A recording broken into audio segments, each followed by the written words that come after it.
I got the opportunity to go to Stellenbosch, South Africa, and I did my master's there in political economy and conflict dynamics. So that was the start of a journey, and I always been interested in Africa, and I took the opportunity.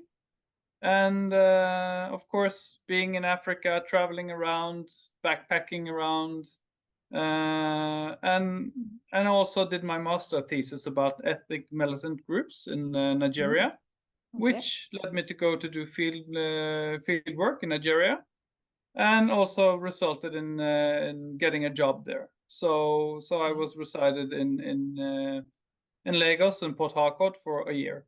So Wow. in total, I've been living in Africa for more than 2.5 years. Okay, very good.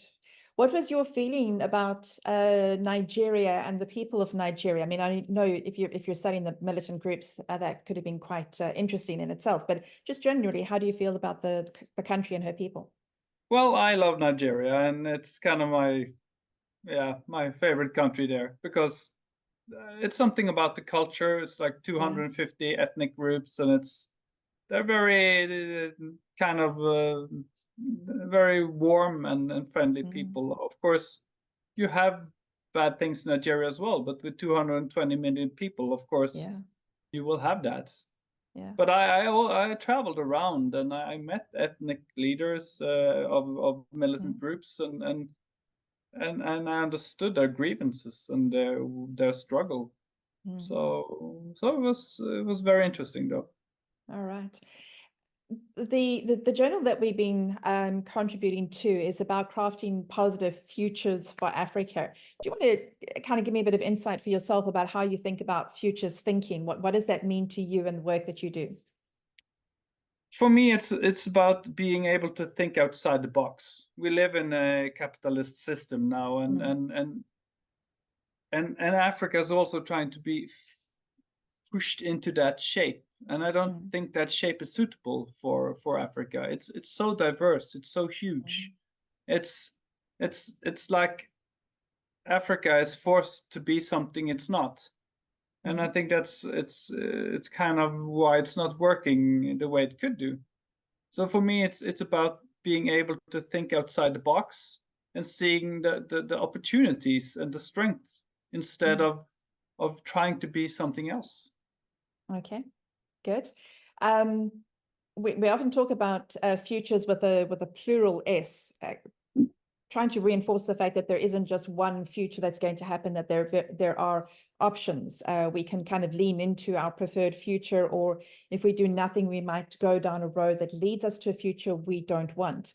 So in terms of what you've been writing and specifically with your work with the militant groups, what do you think are some of the, if we're going to judge them, the positive or negative futures that Africa could be experiencing? How could the future unfold for Africa? Well, what I fear most is that the system is just reproducing itself with nepotism and cronyism and large scale corruption, and basically a continent without hope. So for me, it's kind of like because the population of Africa, it's so young. They're not ruling Africa. It's the elderly people, the people with power. Yeah. So if we don't start addressing that there should be so much hope and dreams, but right now I don't see that as clear as it could be. Okay. If we were to pose a positive future, what could that look like? Well, as I wrote in my chapter, though, there's like 800 billion youth, so million, and if you just start to get out the dreams and co-creation and start to build on each other's strengths. Africa is not a country, as we laugh about. It's 54 very different countries. Yeah. And it's very unique, and I think it's possible to have like a really strong Africa that build on each other's strengths. I think that is possible. Yeah. When we spoke yesterday to one of the other contributors, Yalangpru Jenke, we were talking quite a bit about that young population that is in Africa, and the demographic graph literally is a triangle, but with a really, really wide base. Yes, it is. With a very wide base down at the bottom, whereas for a lot of European countries, it kind of like looks like this little bubble with, you know, more people middle-aged, fewer obviously older people, and fewer children coming in to replace the population as they age out in certain countries in Europe and in Asia. But this kind of demographic potential dividend in Africa, with that really wide base of young people who will grow up and start doing things to contribute to the economy and to the countries that they live in, that could also backfire if they are not given the opportunities, if they don't have the opportunities to actually do something with their lives. So any insight that you have about that? I mean, how do we cater for this young generation? What is it we should expect from them, and how can we prepare to support them as they grow up? Well, that's the thing, though. I did some work on this when I studied in Germany, though, in new political growth. And if you see to the tiger states, the Hong Kong, the Taiwan, they started 25 years before it exploded, because they focused on education. They built first they built primary schools, but it took a generation to develop. And then like all over, like, oh, the tiger states, they were so lucky. No, they invested in education for 25 years before the results came. So it's not like hocus pocus. And imagine if the 800 million youth in Africa got the same type of education, primary and secondary education. It would just, wow. I can just imagine how Africa would prosper. Yeah, yeah. And what you're saying there with the tiger states is the absolute perfect example of foresight, is looking at an entire country and saying, we can see something happening that will affect us in 2 decades' time, let's act now. Whereas we don't always get that level of cooperation in other parts of the continent, or the world. In fact, there's lots of countries that don't get this right. What would we be addressing politically to be able to do something like that, to be able to prepare for those younger generations? Well, as I wrote, though, there are many things that are not so good in Africa right now. And I have a list of 7 things. But for me, if you don't have political stability, everything is just it's very hard to plan. It's very hard to invest. It's hard to achieve anything. So for me, political stability is really, really crucial. And Nigeria, as an example, though, the ethnic militant groups, they turned violent in order to save democracy. And I believe they actually were able to do that, because after 1999, the democracy was very, very fragile. And they saw that, okay, this is not going to be a democracy unless we do something. So I'm not saying violent conflict is what we need, but political stability. And how can we get that? It's not a quick fix, and you can't say that it doesn't, like, Africa is not one country. It's 54 countries and very, very different political systems. Yeah. But perhaps a stronger, united Africa, Pan-Africanism, perhaps lending a bit of thoughts from Europe and the European Union could be a way forward. Okay. Talking about Europe, obviously there's lots of countries in Africa that have got a really influential historical foundation in terms of colonialism. So there's a lot of influence of Europe in different parts of the continent that reflects. So we've got like a very French West Africa, for example. Your you're on the other part of the world, in the Northern Hemisphere there. How do you see it from there? How do you see what Europe's influence over Africa has been, positive or negative, and what that could mean now for us starting to really identify what needs to happen within Africa? Are we going to keep relying on European concepts, or can we break away and discover something that is uniquely African? I know it's a bit of a loaded question, I'm sorry. Yeah, well, but it's a good question, I guess. As I write in the paper, though, it's a 70-year-old colonial hangover. It's not just it didn't disappear the way they anticipated, I guess. It's still there. The institutions are there. The mindset, it's been reproducing, of course, and of course, I would like Africa to have its own thing. Of course, you can borrow thoughts, but not trying to be Europe, not trying to be America, not trying to be the Tiger States, because Africa is unique in its own way. And I think what I think the strength of Africa is its uniqueness in belief and in actually the traditional religions and the culture, and building on that uniqueness.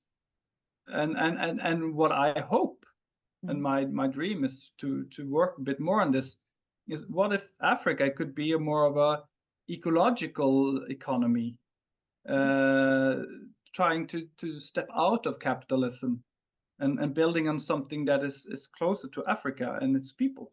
Yeah.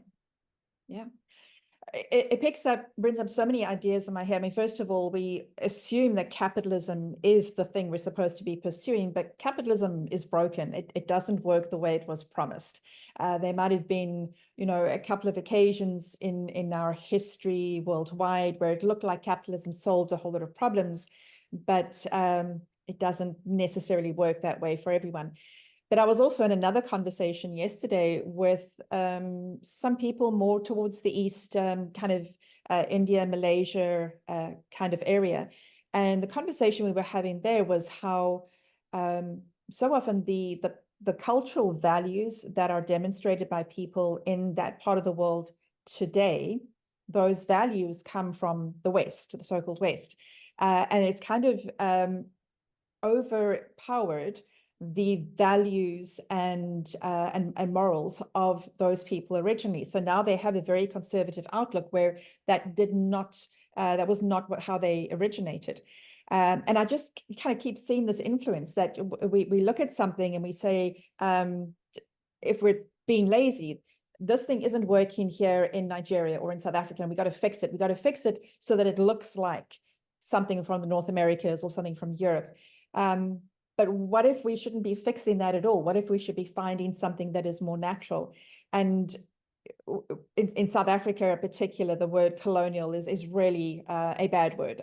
We really get stressed about it and react very negatively. But I'm hearing people from across Africa just talk about decolonizing the institutions, the elements of their world that are important.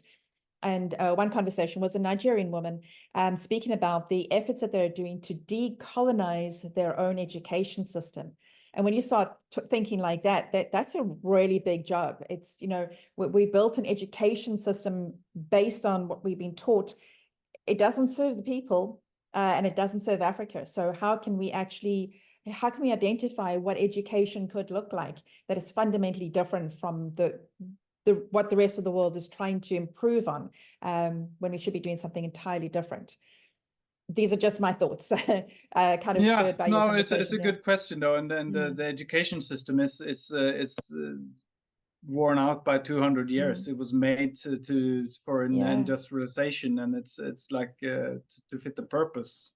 And in this world, as I write in my paper as well, though, with AI and new technology and cell phones and internet, like in 10, 20 years, hopefully most of Africa will have access to internet, and most people will have their own smartphone, and basically you're online. You can do whatever you like. Yeah, absolutely. And it's a massive opportunity to work on something new. But I really hope that Africa can find some kind of Pan-Africanism, as I write, like, because I think now there's a bit of competition, like South Africa and Nigeria are not the best friends, kind of want to be the bigger one, but a broader cooperation, like lifting each other up, finding common ground. Yeah, politically, there might be some of that kind of posturing, but I know that the people that we deal with directly, there's an incredible sense of not just collaboration, but literally co-creation, saying, you know, I've got something, you've got something, what can we do and create together? And those conversations for me are really powerful. And that's the point of this work, is opening that dialogue, hearing from people, hearing something different from another part of the continent. And that is that is the hope that I have with this journal and with these conversations. So just like one example, African Leadership Academy, where all the 54 states get to send 10 people each, 550 people at a unique academy. And if the West wants to contribute, as they often do, with money, no, they don't have to. You can get lectures from Oxford and Cambridge and the best universities in the world giving free education pro bono to build up a new generation of leaders.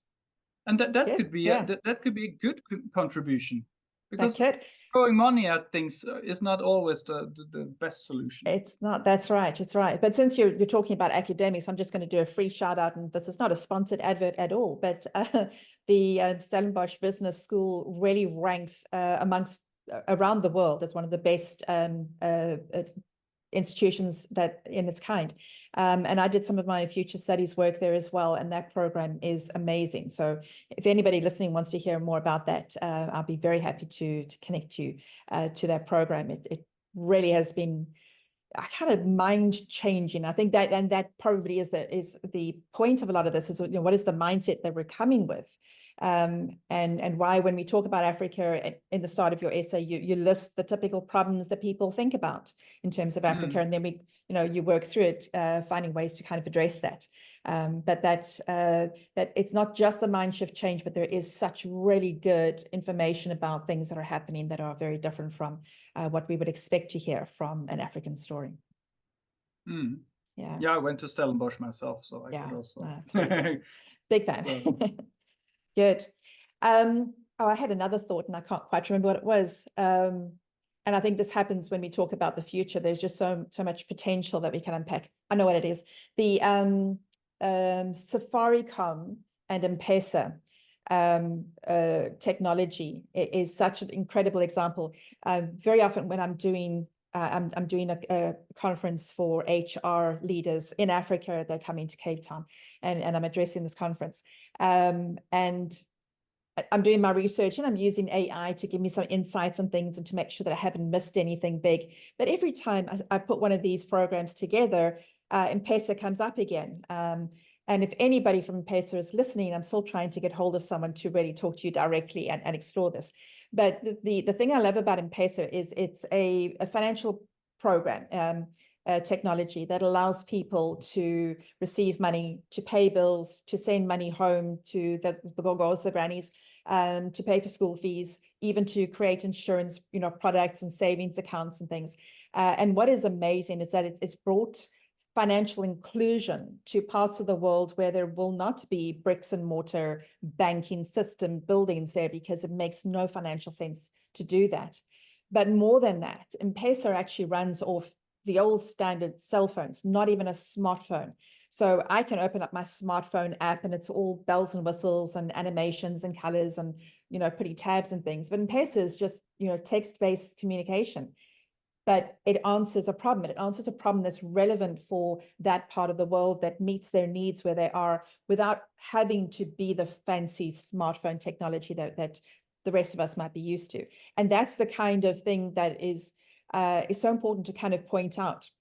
Very often from other parts of the world, there's a technology, an approach, a model, a template, a tool, and it's brought to Africa. That learning is brought to Africa, and tried to impose that into a system that it doesn't understand. And the more we understand the context and the real needs of people in Africa and different parts of the continent, we can generate real solutions rather than trying to kind of retrofit something that works somewhere else in the world and trying to squish it, like you were saying right at the beginning, trying to force it into the shape that does not serve. So for me, M-Pesa is just that, go-to example of a technology that actually meets the needs of the people and gives them that inclusion where they'd been left out before because we could not scale the banking system that we know into more rural parts of the continent. Yeah, and as you were speaking, my head started like, I would love to come to a conference about Africa 2010, like the 2100. Like, yeah, how would Africa look in 75 years? Yeah.